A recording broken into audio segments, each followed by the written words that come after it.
விசுவாசம் இல்லாமல் தேவனை பிரியப்படுத்த முடியாதுன்னு சொல்லி ஒரு வசனம் இருக்கு. ஆமா இல்லையா? அந்த விசுவாசம் வந்து தேவனை முழுமையாக நம்ம நம்பி சார்ந்திருப்பது. அப்ப வியாதிக்கு மட்டும் அந்த விசுவாசம் குறைஞ்சிருமா? செயல்படாம போயிருமா?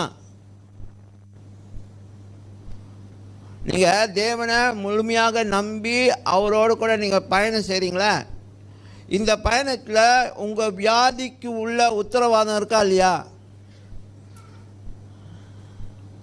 ஹலோ, வியாதிக்கு உள்ள உத்தரவாதம் தேவன் கொடுக்கிறார் இல்லையா? நான் உன்னை குணப்படுத்துகிறேன்,